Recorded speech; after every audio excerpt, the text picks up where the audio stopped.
All right, so here we go. Right. Okay, so my name is Gerald Jones. I manage investments for federal employees. And uh, today I'm going to talk to you about one, give you an update on the market. I currently have about 2.3, almost $2.4 million in TSP and 401k investments, and give you an update on the market and see where things are at.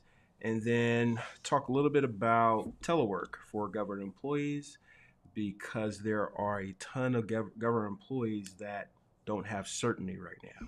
They're not sure, one, if they're going to be working, if their job or their position is going to get cut or slashed. Two, if they are going to stop teleworking and have to go into whichever office that they're going to be assigned into going. And so that's important because a lot of employees, it's a complete life change from what they've been experiencing for the last 4 years. So I'm going to go straight into things here. First thing, let's see here. So the market. So right now, um, like I mentioned, uh, I manage investments for federal employees. So I have a good amount of TSPs that I manage. And then I also have a few 401ks as well. Because as I've been working with government employees, I've been referred a few people I started working with that are in the private sector as well. So when I'm managing your TSP investments, and 401ks for that matter, but I really just go in between two funds for the most part. It's the C fund, which is the S&P 500, and the G fund, um, which is essentially is cash. Okay, and how this works is that when the market's up, the market's going up, everyone's making money, everyone is happy. And when the market's coming down, well, actually, when the market's up, usually I'm selling out of those positions, putting everyone back into cash. And then when the market comes back down, like it is now, it's been coming down since December 6th, which is this date here. It's been down since December 6th. When the market's down or somewhere to where I think it's at the bottom, I get you back in the market so we can continue and have some good gains. So that's what I'm gonna go over with you right now, as far as give you an idea as far as where things are at. And just from looking at this chart, let me hide this. Let me hide this here. So this is the S&P 500 or the C fund. Okay, these are candles. This is a green candle, red candle, green, red, red. Red means a bad day. Red means we lost money on that day. Red is a negative thing. Okay. Green is positive. Green means we did well that day. Okay. So, as you can see, when I'm looking at this, we are in a downtrend, meaning that this is a high. Okay. High. Our next high is here. Our next high is here. Our next high is here. So what this is called is lower highs. Lower highs because the highs are going down. And then you can see we have a low here. We got a low here. We have a low here, and we have a low here. So we have lower lows. So if I grab this here, yeah, pull this chart out, right?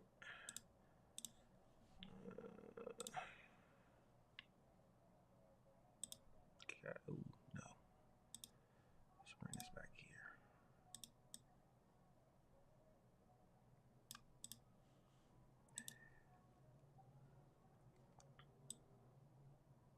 Okay, all right. So what you can see is,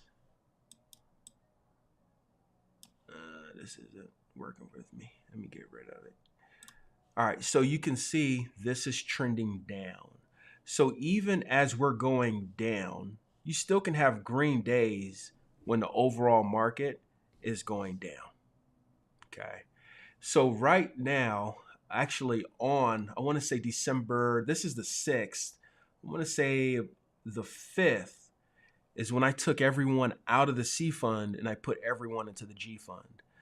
Reason being is because when I'm looking at this, I'm looking at the fact that we are at all-time highs. So here's December 6th. Okay. So when I'm looking at this overall,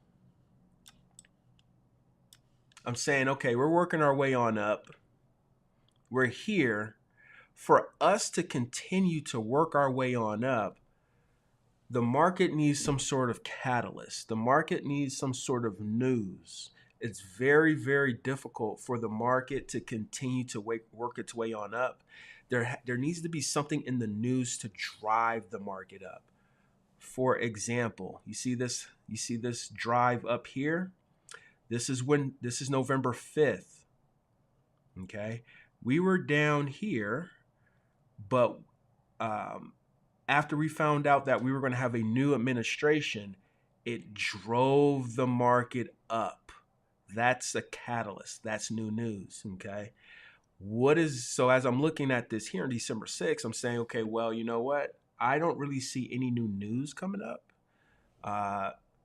Let's get out. And that's what we did. And so we got out and we missed this. Oh, yeah. Yeah. This is Jerome Powell Day. This is when he cut interest rates. So he cut interest rates on this day. This was Wednesday, December 18th. And it was unexpected. The market likes certainty. So when something happens that's uncertain, the market doesn't like that for the most part. So we missed this, and I have to go back and look at the date. But somewhere along the way, I put everyone in 50-50. So 50% C fund and 50% in the G fund. Reason being is because as the market is going down, right, I still want, so let me take a step backwards. So 50 in the C fund, 50% in the G fund. So that's your overall balance. Then I took the new contributions and put that 100% into the C fund. So let me give you an example. Let's say you have a balance in your TSP of $100,000. That means 50% of that is going to sit in cash. The other 50% is going to sit in the C fund, which is the S&P 500. So it's 50-50. Then your contributions, which is the money that's being deducted from your paycheck biweekly, is going towards the C fund. So if you're putting in $500 or $200 or $700, we're putting all that money towards that 50% because I want my investors, at least, I want them to continue to buy the dip. I want them to continue to buy and invest while the market is continuing to work its way on down. Okay. Now, as of today, I've made an update and I've switched from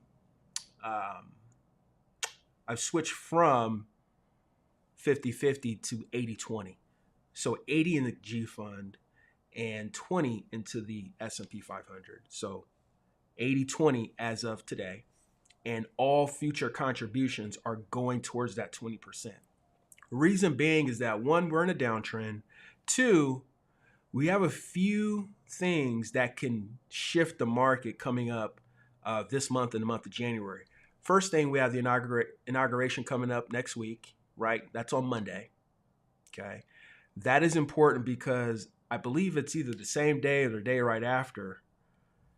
The new administration is going to start to put out their new executive orders. So that means tariffs and all sorts of different things. That's going to affect how the market is going to go. Now, that could be a good thing, that could be a bad thing. Personally, I don't know. No one really can predict things.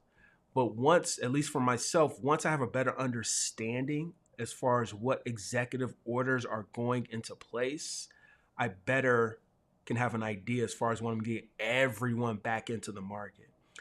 That's the first thing. The second thing is that Fed Chair Jerome Powell, he's going to have he's going to be speaking at the end of the month. I believe the 28th or the 29th, one of those 2 days. And that's going to be a difference maker as well. So we have the inauguration next week, and then the following week we have Fed Chair Jerome Powell speaking. So those are two events that I'm keeping my eye out on, so I can know what direction we're going to go.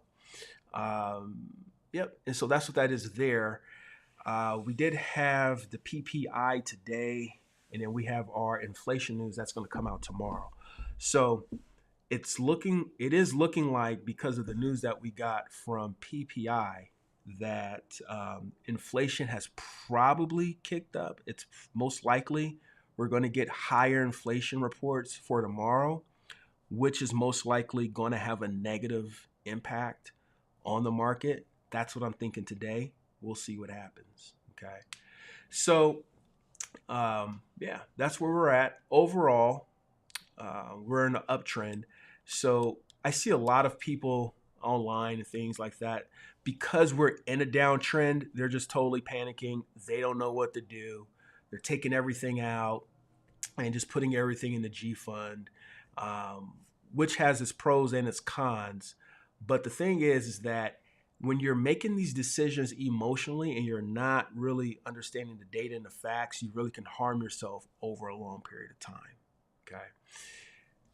Take a look at the fear and greed index. So what this is here, this is the fear and greed index. This is something that I look at just about every day or every other day. Okay. But you can see right now, when we look at the fear and greed, America is scared. They are scared. And here's the good thing about when America is scared. When they're scared, this is the best time to get in. Okay. This is the best time to get in. Okay. So that's where we're at today.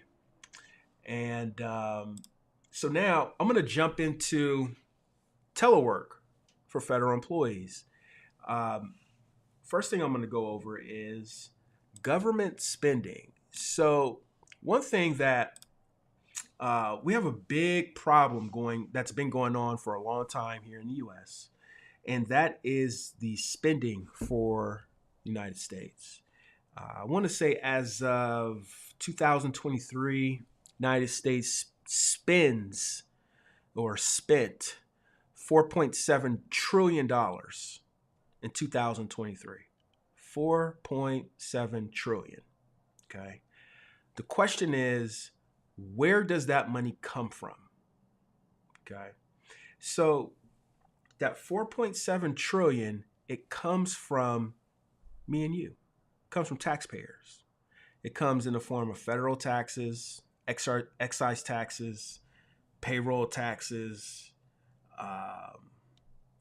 all the NIIT taxes, all your federal taxes that you and I pay. The federal government collected $4.7 trillion. Okay, that's a lot of money.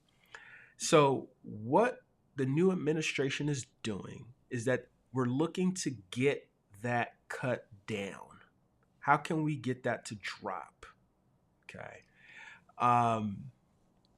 There's some ideas as far as having tariffs, things like that. But what I'm going to show you is that I'm going to show you this message or a video of Department of Government Efficiency. Because again, what I'm here to talk to you about is telework and some of the reasons why they're looking to make some of these changes, so you can see how this all fits in, see how you fit into the overall planning of things. And then to finish up, I'm going to go through a case study. one of the things that I'm realizing is that a lot of the people that are really nervous and not sure what direction their careers are going to go within the federal government, a lot of it has to do is because they're in a tremendous amount of debt. And when you're in a lot of debt, it's very difficult to make different changes at the drop of a dime. Because let's say, for example, you've been working from home. You have childcare that's near your home. Maybe the childcare is, 5-10 minutes away from home, but now you possibly have to get up and drive all the way into downtown Atlanta, or you have to drive all the way into the Bay Area, or you have to drive all the way into some metro area, and you that's going to cost you more money. It's going to take more time, and it's building up anxiety as one thing. So at the end, I'm going to give you a case study as far as what you need to do to make sure that you're right on point, and what you need to do if you're out of to make sure that you get out of debt. That's what I'm going to do for you today. Tomorrow, I'm going to talk to you about what you need to do if you're out of debt and if you have your emergency fund built, and how you should go about investing, and what you should expect if you do want to leave the federal government and you want to transfer over to the private sector. And then the day after that, I'm going to specifically talk to the retirees. But for right now, let's see what we have to say here. Let's check this out.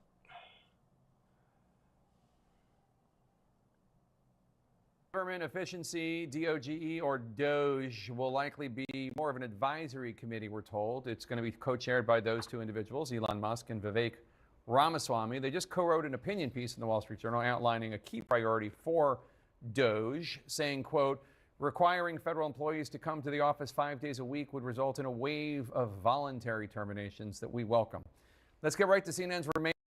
So here's the thing. One of the reasons why they are requiring everyone to go back to work is because they want you to automatically just quit. Now, I'm here to tell you, don't do that if you can, right? Don't just quit. Don't just make some abrupt decision because you're being treated harshly. Renee Marsh, who's brought me over here to the magic wall. Look at this. I love the way you say Doge. You like Doge? So how many federal workers are remote these days? So, I mean, before we even get into this, I mean, the goal of these two men, though, Jake, is really they hope that when people hear that they're going to put an end to federal or work from home, that many of these federal workers will quit and they'll be able to save money for the federal government, and that's the goal. So how many of these federal workers currently working remote? 1.3 million currently approved for telework. That's about half of the federal workforce. And of the federal workers who are working from home, they're spending the vast majority of their time in the office, 60% according to the Office of Personnel and Management. And then there's this subset of federal workers, about 10%. So that's 228,000. They are purely remote. They do not ever come into the office. But again, small sliver, that's 10% of the workforce. And it's because of this data that the union president of AFGE, the largest union representing these federal workers, put out this statement saying the implication that federal employees writ large are not working in person is simply not backed up by the data and not in reality. And they went on to say that if the Trump administration does want to make this sort of policy change, mandating that everyone be in work 5 days a week, that they would need to negotiate with these unions as a part of their. So you guys as federal employees, you guys have a ton of support. Okay. So one thing is that the United States, the US government, they're doing too much spending. So that has to come down, right? One of the ways that they're looking to bring the spending down is to reduce how many people are working for the federal government. And they're doing that in a variety of ways. One of the ways are having you come back into work, hoping that you'll quit. Okay. Another way is by offering some sort of voluntary early retirement option. Okay.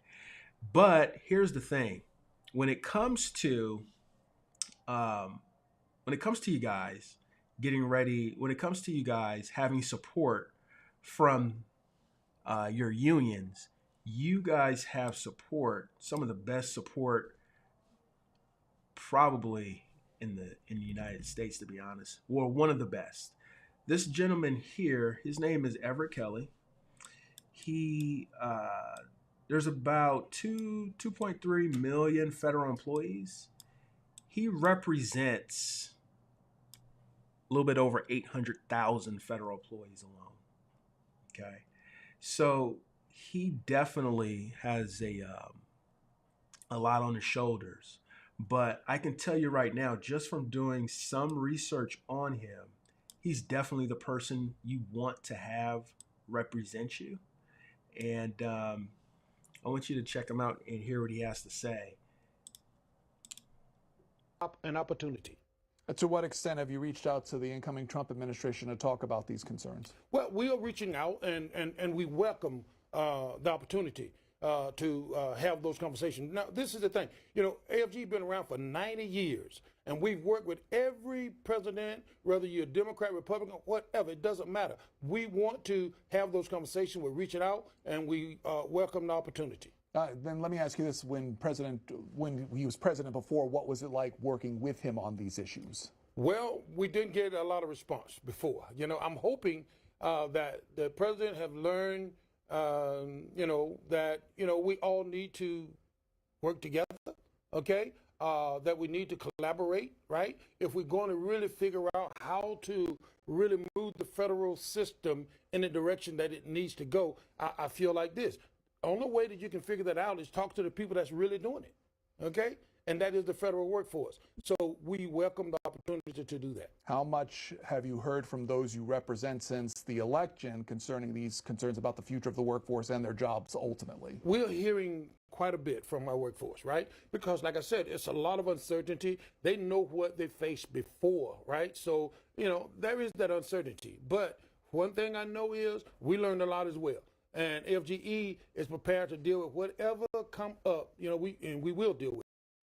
So there you have it. Actually, as it come up. Is there legal recourse for you if these things come into place? It certainly is. So here's the thing. He's ready to go to bat for federal employees, as he should. And like I mentioned earlier, if there isn't someone that you want to have support you, it's Mr. Everett Kelly. Not only that, he also has a legal team in place, and this is a normal practice, right? And this is getting towards my point, is that whenever you have this uncertainty and when they're trying to do these different things to federal employees, one, the president will come in and they'll make executive orders saying these different things need to happen, these different things need to take place. The unions will come in and represent the federal employees, or at least the collective bargaining units, not federal employees that are not a part of the collective bargaining units. Okay, and so when there is this negotiation or this back and forth, you're going to hear a lot of back and forth, but you're going to hear a lot of things going to court, out of court, back and forth.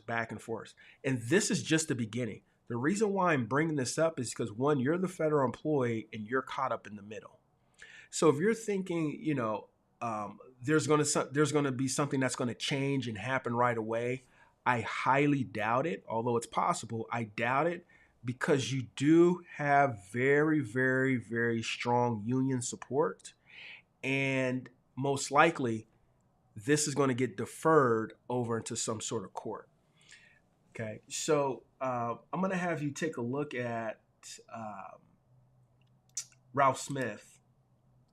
Okay, he is Mr. Smith.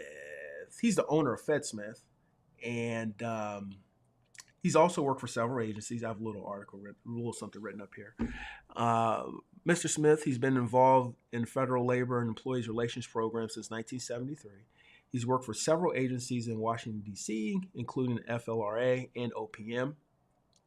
And he was an officer and deputy personnel officer for NASA in Alabama. Okay. But his company is Fed Smith. And take a look at it, what he has to say, because this should tie everything together. Talk about today is the hiring freeze. This is fairly predictable. In 2017, in the Trump first term, he issued an executive order imposing a hiring freeze on the government. The second executive order, that is the one that coming out in a hiring freeze in his second term, will probably be very much like the first. It applied to most of government. And I say most of government, it didn't apply to military personnel. But it did have an impact because it reduced the size of the workforce through attrition. New people couldn't be hired. This can have an effect on you because if you're in an office where you're overworked, you're trying to keep up, a new person was going to be coming in soon. Now that person may not be coming in for some time. Not much you can do about it. The executive order says you can't hire a government contractor to fill the position. You just can't do the work if that's the case. So it's going to affect all of government. The purpose is to reduce the size of government, reduce the scope of the work that the government does. The hiring freeze is just the first step in that process. That'll probably go into effect very quickly. In the last time an executive order on this topic was issued, it directed the Office of Management and Budget, or OMB, and the Office of Personnel Management, OPM, to come up with a plan involving reducing the size of the federal workforce. That will probably come about this time as well. Once that order is out, we have more information about what's in it. We'll do another article, do a video on it to let you know what it is and how it's going to affect you. The second item that affects a lot of people, and it's gotten a lot of publicity, is a return to the office for in-person work, telework for short. The president has said that what he wants to do is to require all federal employees to go back to work in an office. That apparently is going to happen, at least to some extent. Now, the reason I say to some extent, the unions, as we reported earlier, have in some agencies negotiated provisions that would hold the existing telework provisions in effect until after the Trump administration is over. We don't know what will happen with that. The unions have said they're going to fight it. Presumably they're going to go into court. Maybe they'll go to the Federal Labor Relations Authority. But there are some things the administration can do. For example, the bargaining unit is a group of people within an agency represent. So he's mentioning it there, right? So here's the thing. You as the federal employee, you're caught up in the middle. Okay. We have executive orders that are going to come into play next week. They're going to require everyone to go back to work. A good amount of you are unfortunately going to be very emotional, and you're going to get some folks just to take off and leave, which, if you can, by all means, go for it. But most of the time when you make those emotional decisions, a lot of times it may not, be the best decision. But I say that to say this is going to go back and forth for the next, in my opinion, I would say at least for another year or so. Because you heard Mr. Kelly talk about how they are ready to step up and they have they have attorneys, and that this is most likely, and that it's going to end up in court. You've heard Mr. Smith talk about how, with his experience, this just ended up in court, and there's a lot of back and forth. So the reason why I say that is because this is a really good time, especially if you don't have your affairs in order, for you to make sure you have all of your affairs in order, making sure you're out of debt, making sure you have your emergency fund built, making sure you're in a position so in the event, regardless of what happens, It may be an inconvenience, but it's not going to be devastating. Okay. Inconveniences, we're okay. We don't need anything devastating happening. Okay. So, if you are in that situation, I'm going to go over this here with you. Let's see here. What's the best way?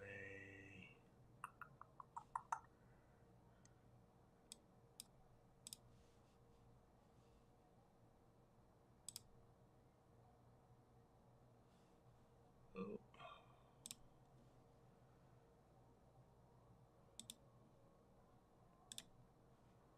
No, we don't want that.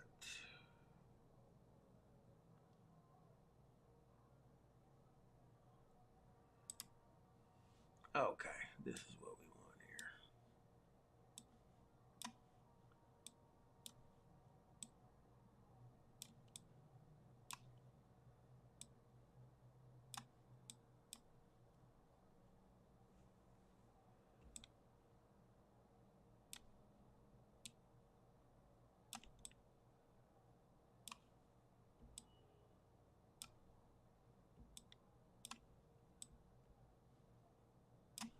Okay. Hopefully you can see my whole screen. You should be able to. Let's get me out of the way. Okay. You should be able to see my whole screen. All right. So one of the first things that you have to do, okay, and that's this.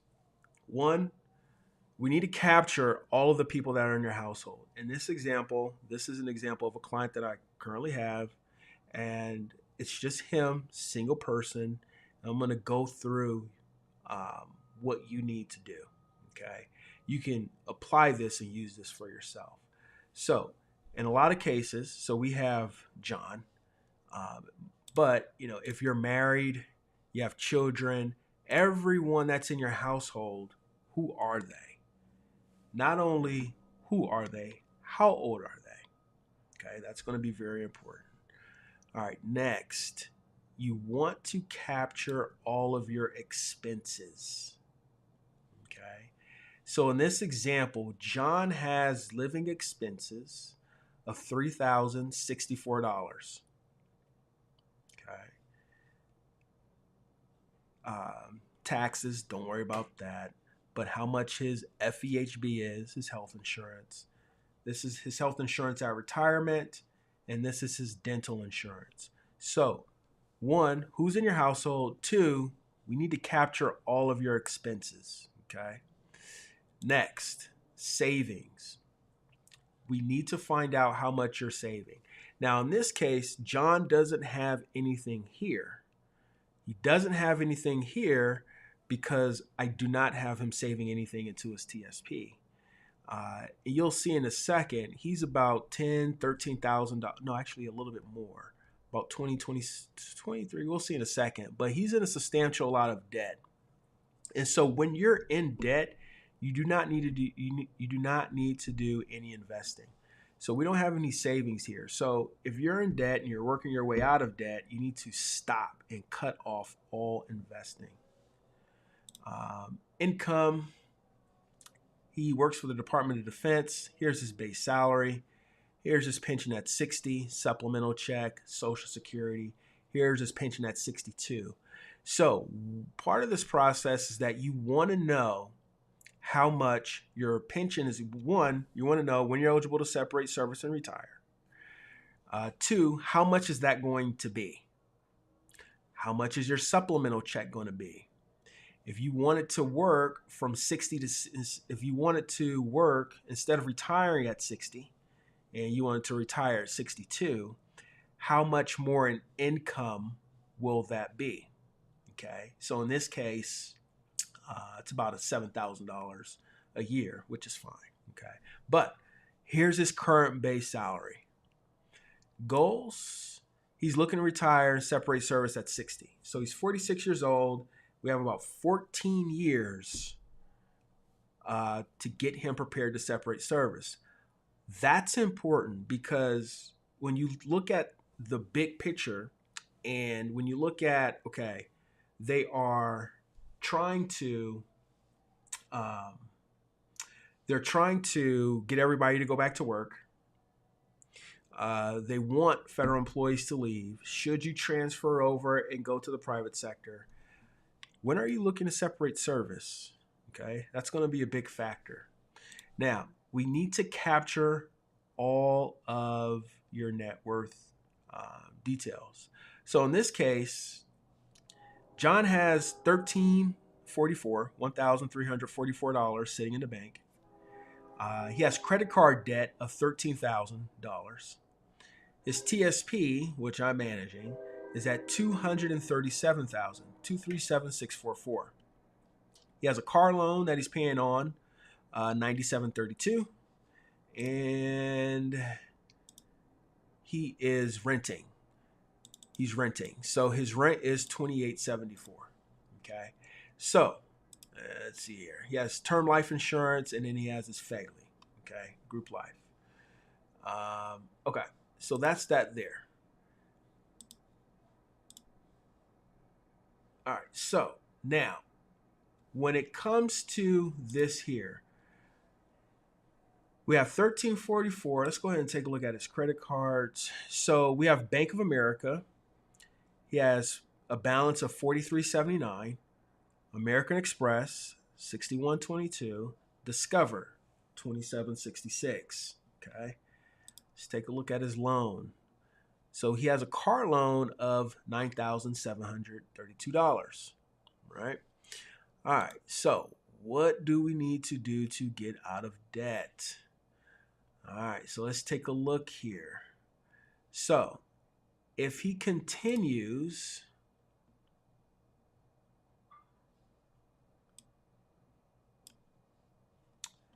let's refresh this. So if he continues his normal payments, so right now with all three credit cards and his car note, he's paying $1,141 a month. Okay. $1,141 a month. Almost, what's that? A little bit over $12,000 a year. We want to stop. We want to get those items paid off and reallocate that money to investing. Okay. It's $12,000 a year. That's a good chunk. Okay. When you look at his interest rates, Bank of America interest rate 28%, American Express 22%, Discover 23%, his car loan 8%. The S&P 500 alone did 20, 25, maybe 30% last year. So instead of making money in the market like we should be, he's paying interest to credit card companies. Okay. So when we look at his budget, if he puts, so he's already paying $1,141. If we increase that to, let's just say $500. Let's say he looks at his budget, he finds an extra $500, maybe even making some changes to the tax withholdings, picking up some extra side jobs, maybe cutting out some expenses, things like that. If we pay an extra $500, so previously, without him paying anything, he would be out of debt December 2026. Okay, that's a full 2 years. With him just paying an extra $500, he'll be out of debt in April 2026. That's a little better.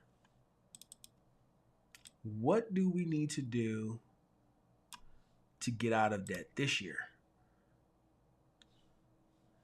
So if he can pay an extra $900, he'll be out of debt in 1 year. Okay, $900. That's maybe doing Uber Eats or something like that over the weekends. Okay, that's not a lot. That's not a lot. Okay.